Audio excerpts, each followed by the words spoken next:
विश्वानि देव सवितर दुरितानि परासु यद भद्रं तन्नयासु। ओम शं नो मित्रः शं वरुणः शं नो भवत्तर्यमा शं न इंद्रो बृहस्पतिः शं नो विष्णुरुक्रमः। ओम तेजोसि तेजोमयि धेहि ओजोसि ओजोमयि धेहि असदो मा सद्गमय तमसो मा ज्योतिर्गमय मृत्योर्मामृतं गमय। ओम जीवेम शरदः शतं पश्येम शरदः शतं शृणुयेम शरदः शतं अदीनाश्याम शरदः शतं। ओम वेद प्रेमियों सुधी श्रोताओं, परम सौभाग्य का विषय है कि हम साक्षात परब्रह्म की वाणी ऋग्वेद के प्रथम मंडल के 81वें सूक्त के व्याख्या प्रदेश में प्रवेश करने जा रहे हैं। इस सूक्त में 9 मंत्र हैं। मंत्र दृष्टा ऋषि हैं गौतम राहुगण, छंद है पंक्ति और देवता हैं इंद्र। अब हम यद्यपि बहुत कुछ जान सुन चुके हैं देवता के विषय में, लेकिन फिर भी देवता का जो कॉन्सेप्ट है, जो उसकी अवधारणा है, वो सुस्पष्ट होनी चाहिए, तभी मंत्र बोधगम्य और आनंदप्रद हो पाता है। इंद्र ब्रह्मांड की सर्वोच्च सत्ता है। वह नियंता है, व्यवस्थापक है, जो सृष्टि के संचालन के अवरोधक तत्व हैं, जिसको ऋषि ने वृत्तासुर का मुख्य नाम दिया है, उन सबको वो हटाते हैं। यह नियम है कि अवरोध आता रहता है। कोई भी कार्य हो तो उस अवरोध को मिटाने के लिए व्यवस्था होती है। तो अवरोधक शक्तियाँ, नकारात्मक शक्तियाँ वृत्त के रूप में ऋषि द्वारा मानी गई हैं। वृत्त नाम का एक असुर तो था ही, और वृत्त का हम व्यापक अर्थ ले सकते हैं कि जो घेरा डाले पड़ा हो। तो युद्ध और शत्रु भी बड़े व्यापक शब्द हैं। शत्रु केवल वही नहीं है जो भौतिक रूप से दिखाई पड़ते हैं, ललकारते हैं, हमारे धन वैभव का अपहरण करते हैं, वरन शत्रु भी जो हमारी आत्म शांति का अपहरण करते हैं, हमें बेचैन कर देते हैं, हमारी दैवी संपदा शुभ विचारों पर धावा बोलते हैं। तो इन सब को भी हमें इस रूप में समझना चाहिए। तो युद्ध और विजय आदि अनेक रूपों में हैं। तो हम जब व्यापक दृष्टिकोण को लेकर चलेंगे तभी मंत्रार्थ अच्छी तरह से हमें विदित हो पाएगा। तो इस दृष्टिकोण को रख करके हम व्याख्या करें। तो अब सर्वप्रथम संबंधित मंत्र का पाठ हो जाए। इस मंत्र में यह बताया गया है कि जीवन युद्ध में विजय पाने और रक्षा पाने हेतु इंद्र का प्रथम आवाहन होता रहे। तो संबंधित मंत्र का प्रथम पाठ हो जाए। ओम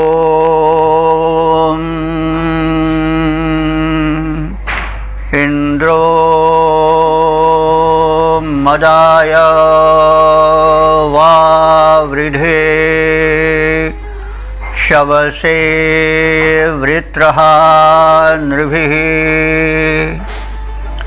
तमिन्महत्स्वाजिषूते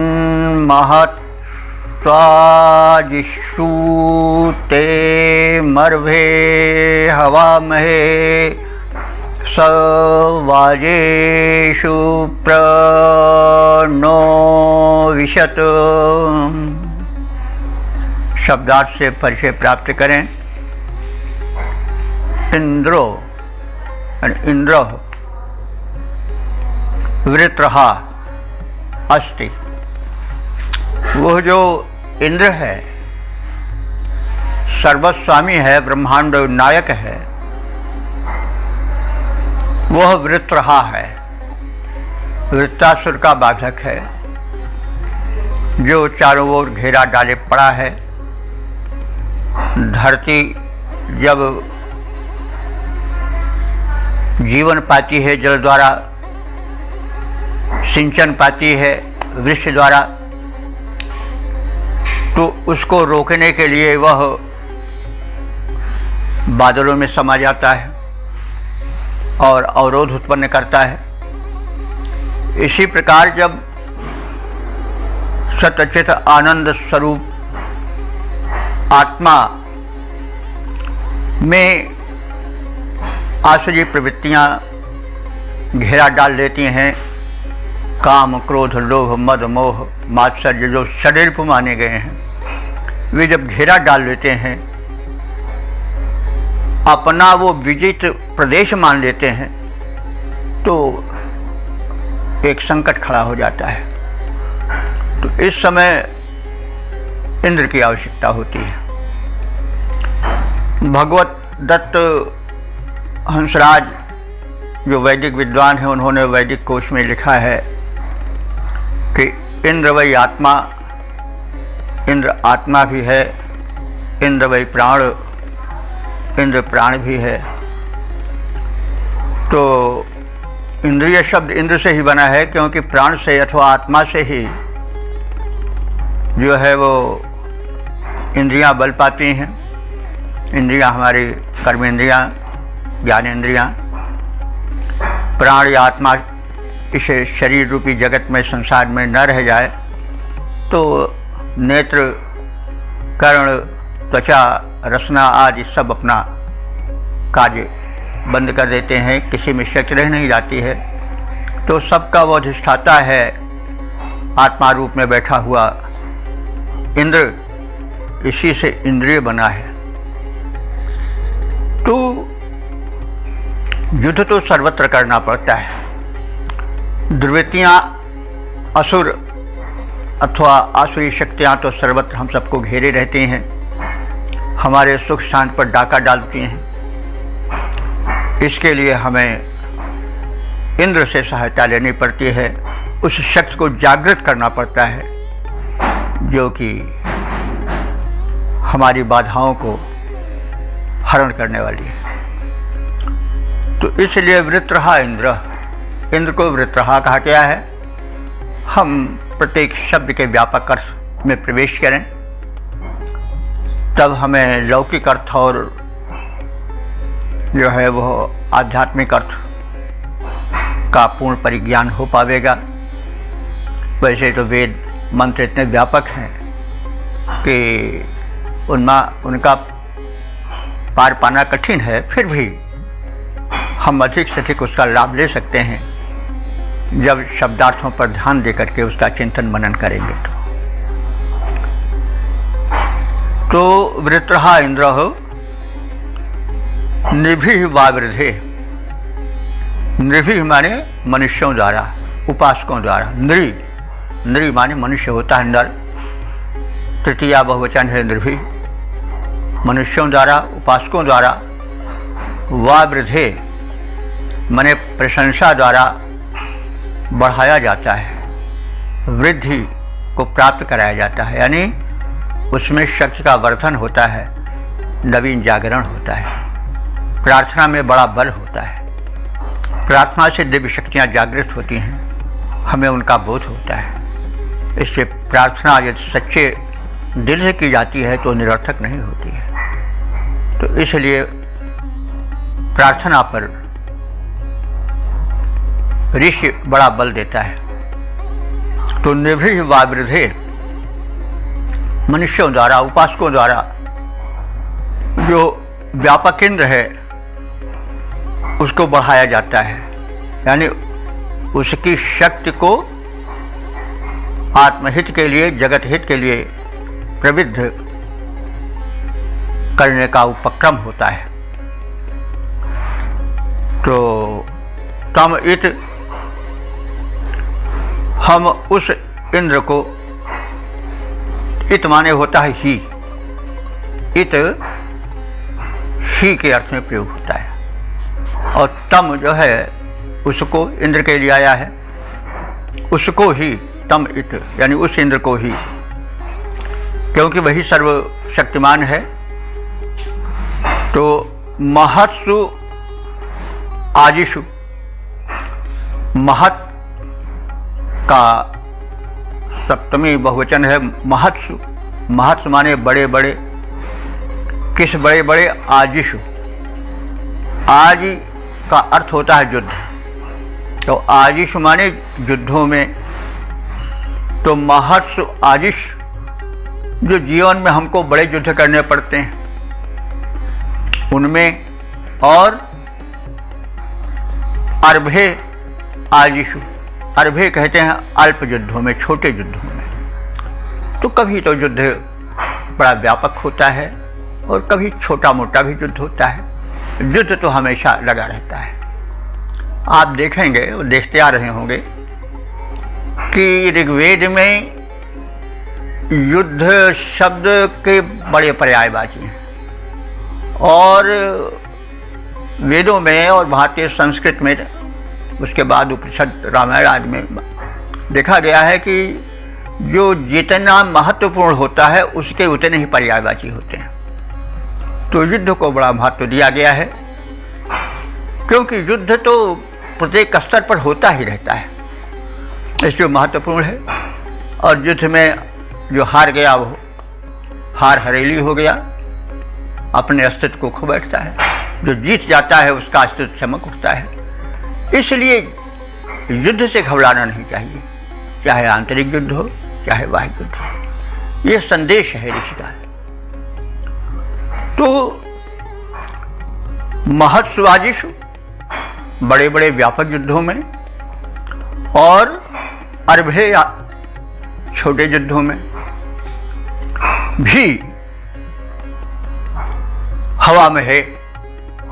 हम उस सर्वशक्तिमान इंद्र को हवा में है माने आहूत करते हैं, आवाहन उसका करते हैं। और सह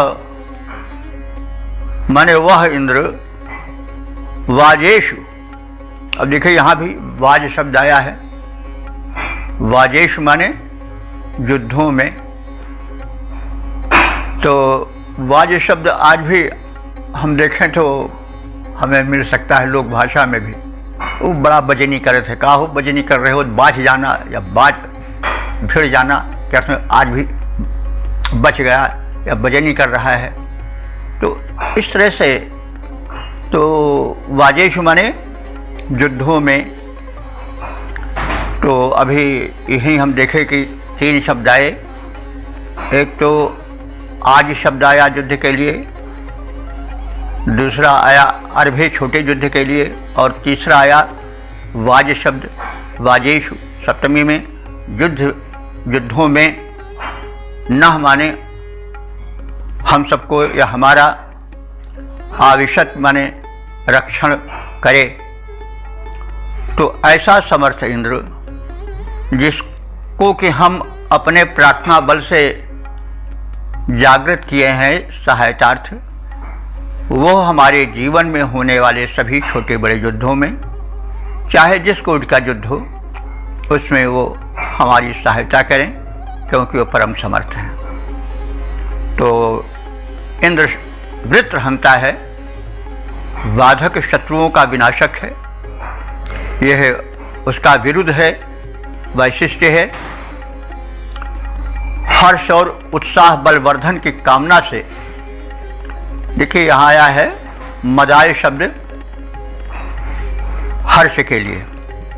मद शब्द जो है वह आज की भाषा में तो बहुत अच्छा नहीं माना जाता। मद घमंड के लिए या मद शराब के लिए भी प्रयोग करते हैं, लेकिन मद आनंद के लिए ऋग्वेद में प्रयुक्त हुआ है। शब्द का भाषा विज्ञान के क्रम से उत्थान और पतन होता रहता है, तो शब्दों का पतन ज़्यादा होता है। कहने वाले उनके अर्थ में बाद में आनंद को लोग जब शराब पी रहे होंगे तो उसमें ज़्यादा आनंद आता होता तो उसी को मद कह दिए होंगे, लेकिन मूल उसका है जो ब्रह्मानंद से जुड़ा हुआ है, परमानंद से जुड़ा हुआ है। और शव से, शव भी, शव वे भी चतुर्थी एक वचन है। शव से माने पराक्रम के लिए, बल के लिए। तो हम उस इंद्र से बल और पराक्रम के लिए सहायता मांगते हैं, क्योंकि जिसमें जिसका आधिक्य होता है उसी से तो याचना होती है। तो इस प्रकार से इसका भावार्थ ये होगा कि इंद्र वृत्त हंता है। हर्ष और उत्साह और बल की वृद्धि की कामना से हम स्तोत्रों, प्रार्थनाभिषेक मंत्रों द्वारा इंद्रदेव के यश का विस्तार करते हैं और उसे अपने हित हेतु जागृत करते हैं। रक्षक इंद्र का हम बड़े युद्धों में विजय प्राप्त करने के लिए और छोटे साधारण युद्धों में विजय पाने के लिए आवाहन करते हैं, और वे हमें जीवन युद्ध में सर्वदा विजयी बनावें, यह उनसे प्रार्थना है। तो इसका हम पद रूपांतरण भी देख लें। जलरोधी वृत्ति के विरोधी हंता इंद्रदेव। जल से तात्पर्य हुआ हमारे जीवन, हमारे विकास में बाधक जो वृत्त हैं, शत्रु हैं, अथवा वृष्टि के अवरोधक जो तत्व हैं, उन सबको। तो जलरोधी वृत्त के विरोधी हंता इंद्रदेव हर्ष बल प्राप्त हेतु उनको बुलाते हैं। हर्ष बल प्राप्त हेतु उनको बुलाते हैं। उक्त कामना की पूर्ति होती रहे इसी हेतु गुणगान द्वारा यश इंद्र का बढ़ाते हैं। इंद्रदेव रक्षक हैं, दुष्ट वृंद भक्षक हैं। हम रक्षा हेतु उन्हें विनती सुनाते हैं। छोटे बड़े युद्धों में सहायक हमारे बने। नायक हैं, अष्टगुण गान नित्य गाते हैं। नायक हैं, अष्टगुण गान नित्य गाते हैं। ओम। वेद प्रेमियों, सुधी श्रोताओं, संप्रति हम सब ऋग्वेद के प्रथम मंडल के 81वें सूक्त के दूसरे मंत्र की व्याख्या में प्रवेश करने जा रहे हैं। यह मंत्र पंक्ति नामक छंद में निबद्ध है। मंत्र दृष्टा ऋषि हैं गौतम राहुगण और देवता हैं इंद्र। शीर्षक है परम समर्थ इंद्र छोटे बड़े सभी युद्धों में हमें विजयी बनावें और हमें बल प्रदान करें। अब हम संबंधित मंत्र का प्रथम पाठ करेंगे।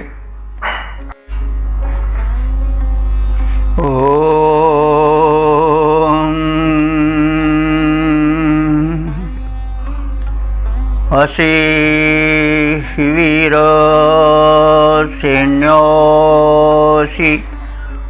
भूरि पराददिः असि दभ्रस्य चिद्वृधो यजमानाय शिक्षसि सुन्वते भूरि ते वसु। शब्दार्थ से परिचय प्राप्त करें। वीर, हे वीर इंद्र। तो वीर कहते हैं विशेषेण ईरयति वीरः, जो अपने कृत्यों द्वारा विशेष रूप से प्रेरणा प्रदान करे वह वीर है, और जो विरोधियों को चित्त कर दे वो भी वीर है। तो वीरों की 4 कोटियां मानी गई हैं: युद्धवीर,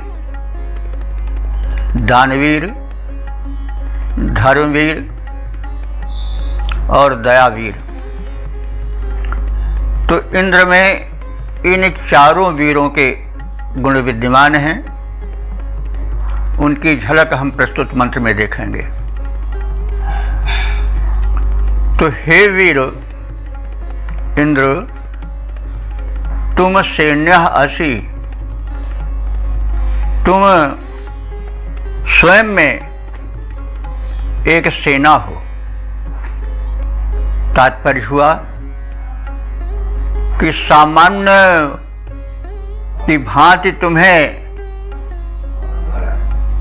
जनसंख्या वाली, वृद्धि वाली, बड़ी भारी चतुरंगिणी सेना तैयार करने की आवश्यकता नहीं रहती। तुम इतने समर्थ हो कि अपने आप में स्वयं एक सबल सेना हो। सैन्य असि, भूरि परा दधिः असि। भूरि माने बहुत अधिक, परा माने परमोत्कृष्ट, दधिः माने प्रदायक, प्रदाता, असि माने हो। तुम सभी कोटियों के प्रचुर धनों के प्रदाता हो। दभ्र से, दभ्र कहते हैं जो अल्प बल वाले हैं, उनको भी तुम वृद्धः असि, व्यापक धन देने वाले हो, वृद्धि प्रदान करने वाले हो। यजमानाय शिक्षसि, यजमान कहते हैं जो यज्ञ करते हैं, शुभ कर्म करते हैं, वे यजमान हैं। उपासकों को तुम शिक्षसि, शिक्षसि माने प्रदान करते हो। शिक्ष शब्द है, तुम उनको अपेक्षित धन प्रदान करते हो। तो देखिए, शिक्ष शब्द शिक्षा में विशेष रूप से प्रयुक्त होता है, एजुकेशन जिसको हम कहते हैं। लेकिन यह शब्द सूचित करता है कि हमारे यहाँ विद्याधन जो था वो भौतिक धन लेकर के नहीं दिया जाता था, वो बिना किसी शुल्क के दिया जाता था, ताकि जो समाज के प्रतिभा संपन्न व्यक्ति हैं, बालक हैं, जो धनहीन प्रतिभाएं हैं, वे अविकसित न रह जाएं। आज के वातावरण का यह बड़ा दोष है कि तमाम प्रतिभाएं धन के अभाव में मुरझा जाती हैं। तो इसलिए हमारी व्यवस्था जो थी शिक्षा की, वह यह थी कि समाज के प्रत्येक प्रतिभाशाली को,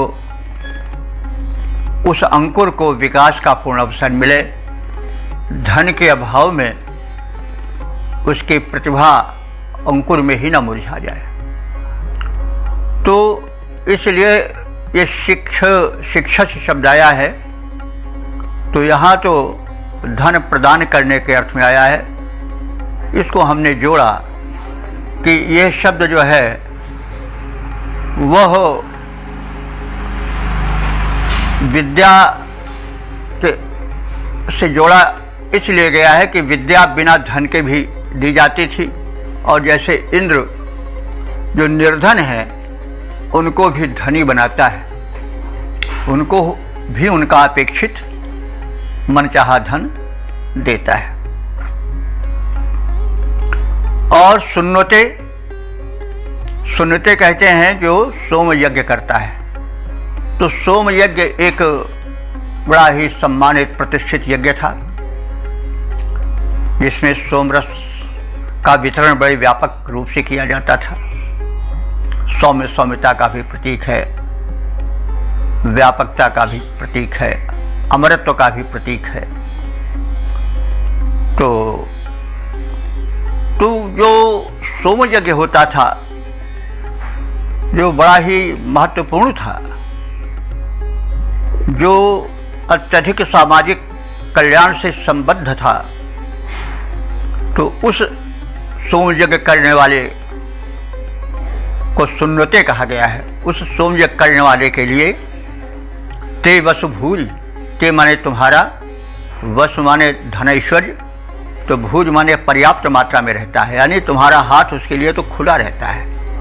तुम खुले हाथों उसको दान देते हो, जो कि सोम यज्ञ करता है, यानी विशाल लोक कल्याण, जन कल्याण, आत्म कल्याण से संबंधित जो यज्ञ होता है, उसका क्या कहना है। उसको तो तुम मुक्त हस्त से दान देते हो, जबकि तुम्हारा विरुद्ध ये है कि तुम दभ्रस्य माने जो बड़े दुर्बल हैं उनको भी धन देते हो। तो फिर उनका क्या कहना, जो कि उत्तम कार्य करते हैं, श्रेष्ठ यज्ञ करते हैं, सोम यज्ञ करते हैं, उनके लिए तो तुम्हारा खजाना खुल जाता है, उनको तुम व्यापक रूप से समृद्ध बनाते हो। तो हे वीर इंद्रदेव, तुम स्वयं में इतने समर्थ हो कि एक चतुरंग सेना हो। तुम्हारा यहाँ पर युद्धवीर रूप झलकता है और तुम प्रचुर धन प्रदायक हो। यहाँ पर तुम्हारा दानवीर रूप प्रखर है और तुम छोटों को भी प्रचुर धन दे देते हो। इसमें तुम्हारा दयावीर रूप है और इस प्रकार से तुम पूर्ण वीर हो। इसी को तुलसीदास जी ने कहा है कि कहाँ रघुवीर सो वीर बियो है। तो सर्वोत्कृष्ट वीर तुम हो और वीरत्व के प्रत्येक भाग को, प्रत्येक अंश को तुम आच्छादित करते हो, यानी समग्र वीरत्व तुम में सन्निहित है। युद्धवीर, दानवीर, दयावीर, धर्मवीर सभी तुम में समाहित हैं और तुम स्वयं में अपने आप में एक सेना हो, परिपूर्ण हो। तुम सबको विशिष्ट वैभव देते हो। तुम जो अल्पशक्तिमान हैं उन्हें भी महान दान देते हो। मूकम करोति वाचालम पंगुम लंघयते गिरिम यत्कृपातमहं वंदे परमानंद माधवम। इन्हीं सब भावों से बात के मंत्र विकसित हुए होंगे। तो बहरहाल वो दाता बड़ा समर्थ है और वो इंद्र है, ऐश्वर्यवान है और ऐश्वर्य मुक्त हस्त प्रदान करता है। यह भाव इसमें छिपा हुआ है। तो वीरवर इंद्र सैन्य शक्ति युक्त देवता हो, वैभव विशाल तुम करते प्रदान हो। छोटे को बड़ा बनाने की महान क्षमता है, महिमा विशाल बल वैभव की खान हो। यजमान को प्रदान करते महान धन, करते अपेक्षा परिपूरित सुजान हो। करता जो सोम यज्ञ वृद्धि भूरी देते उसे, रिद्धि सिद्धि दाता तुम इंद्र भगवान हो। रिद्धि सिद्धि दाता तुम इंद्र भगवान हो। ओम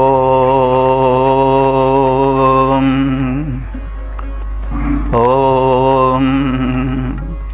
वेद प्रेमियों, सुधी श्रोताओं, संप्रति हम सब ऋग्वेद के प्रथम मंडल के 81वें सूक्त के तीसरे मंत्र की व्याख्या में प्रवेश करने जा रहे हैं।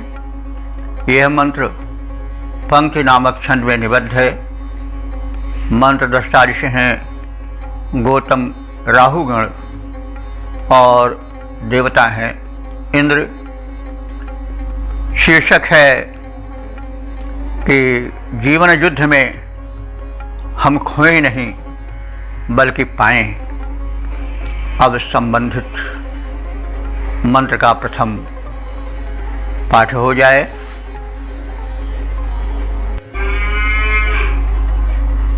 ओम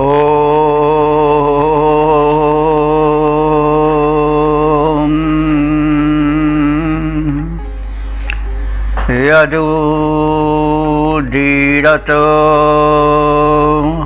आजयो धृष्णवे धीयते धना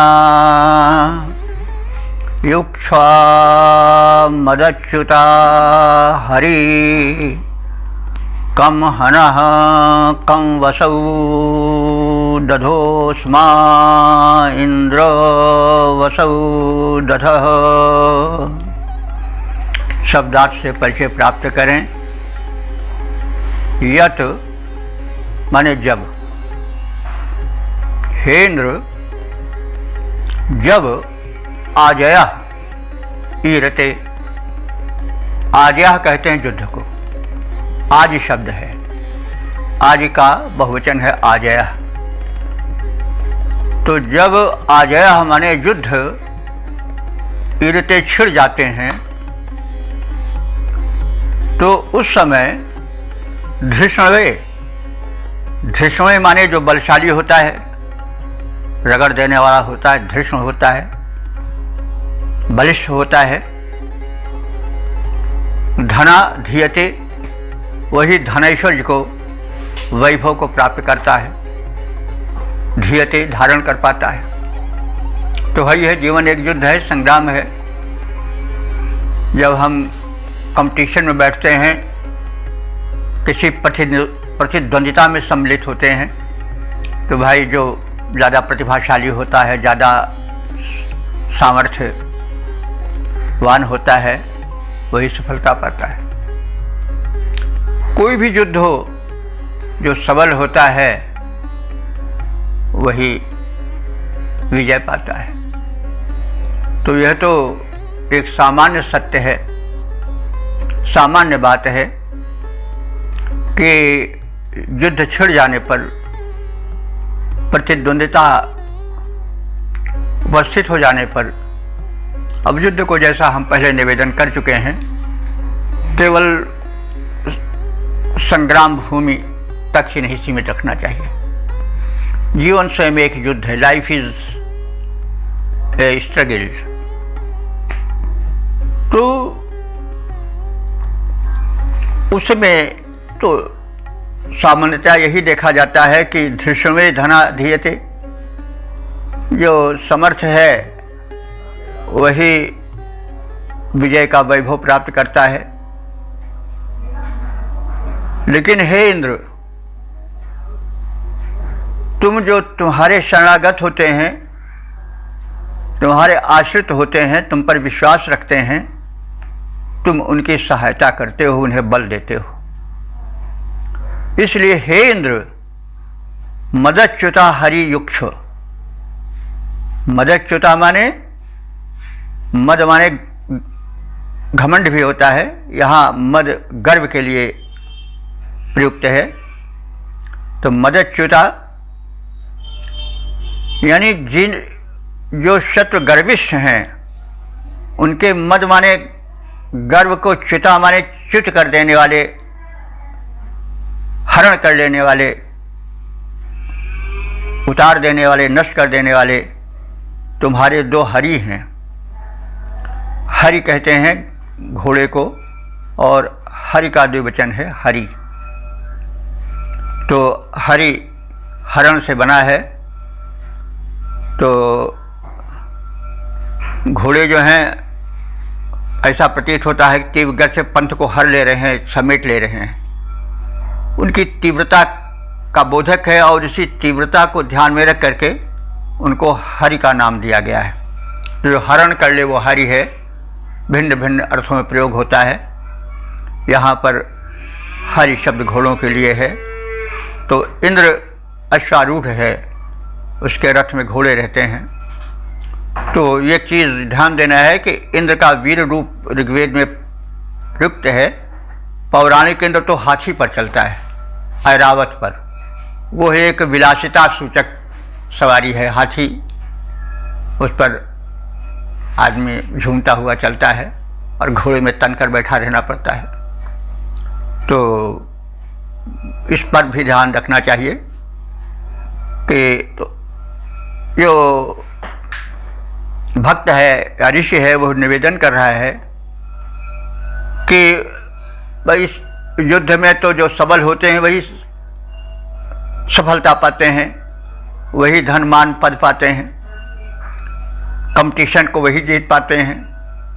लेकिन कुछ ऐसे लोग भी हैं जो उतने सफल नहीं हैं, वे तुम्हारे दयाकांक्षी हैं। इसलिए उनको दृष्टि में रख करके आप सहायता के लिए अपने शीघ्रगामी अश्वों को रथ में युक्त माने जोड़ो, यानी रथ में नाधो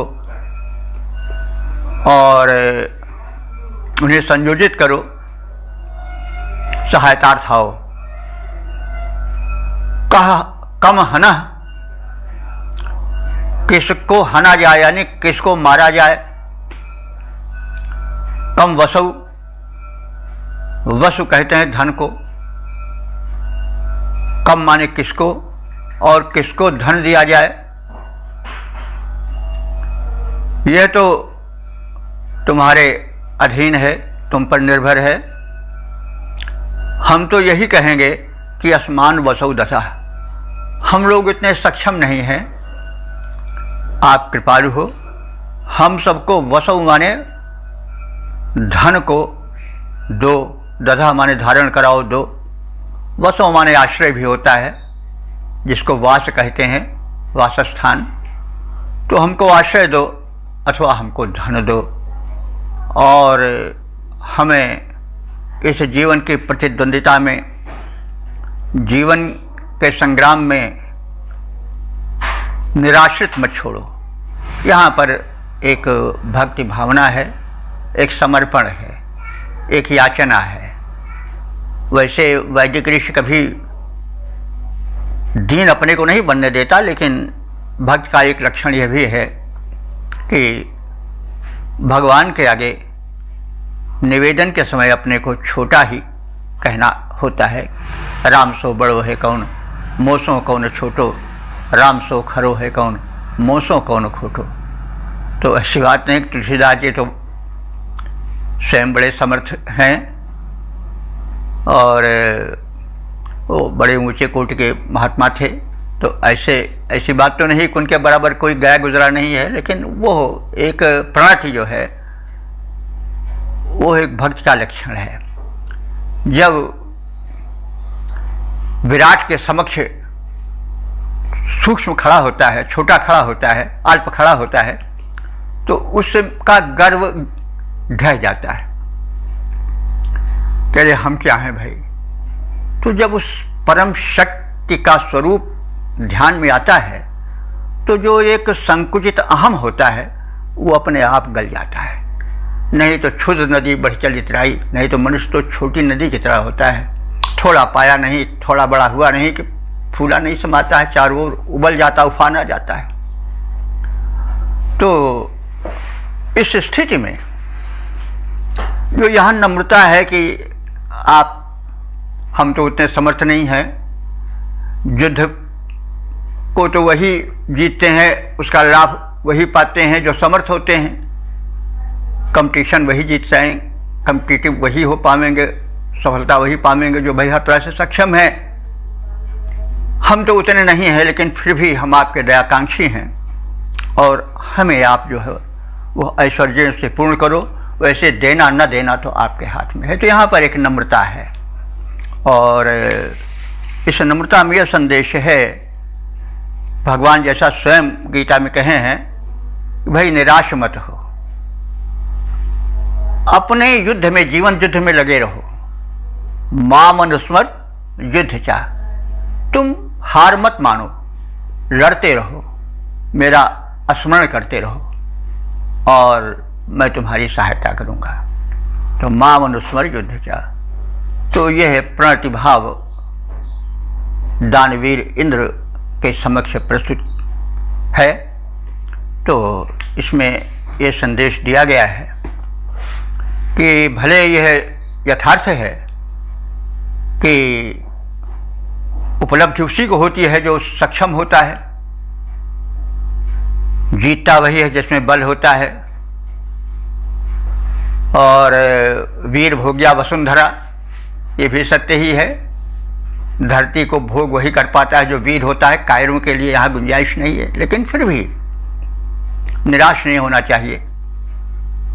ऋषि का यह संकेत है कि आप उस इंद्र से, उस सर्व समर्थ सत्ता से याचना करो, और याचना के समय नम्र हो। इस नम्रता का अर्थ नहीं कि आप कमज़ोर हो, वो नम्रता है, भक्ति का एक लक्षण है। तो यही बात बताई जा रही है कि हे इंद्र, जिस समय युद्ध छिड़ जाते हैं, विजेता ही धन समृद्धि प्राप्त करने में सक्षम हो पाते हैं। हे इंद्र, विजय श्री प्राप्त हेतु तुम हमारे हित में शीघ्र आगमन के लिए, शत्रुओं के गर्व को चूर करने के लिए अपने रथ में अपने घोड़ों को जोड़ो, संयोजित करो। युद्ध में किसको मारा जाए, किसको छोड़ा जाए, किसको धन दिया जाए, किसको न दिया जाए, यह तो आपके अधीन है। हम विनती सुना रहे हैं कि हम आपके अधीन, आपके आश्रित, आपकी कृपा कटाक्ष चाहने वाले आपके लघु उपासक हैं। हे इंद्रदेव, इस अवसर पर हमें आप वंचित मत करो, हमको ही ऐश्वर्य दो। तो इसके हम छंद रूपांतरण को देख लें। विजयी ही धन मान प्राप्त कर पाते सदा, विजयी ही धन मान प्राप्त कर पाते सदा, घन घोर युद्ध जिससे काले छीड़ जाते हैं। रथ मध्य हरि गर्व हारी अश्व जो तो इंद्र, क्योंकि साधन समुन्नत ही विजयी बनाते हैं, साधन समुन्नत ही विजयी बनाते हैं। किसे मारा जाए, किसे धन से संवारा जाए, इसे तुम जानो हम विनती सुनाते हैं। धन धान्य पूरित बनाओ हमें इंद्रदेव, धनी पक्ष युद्ध में सफलताएं पाते हैं। हम तो आपके कृपाकांक्षी हैं। तो इस प्रकार से इस मंत्र के आशय में हम लोग प्रवेश किए।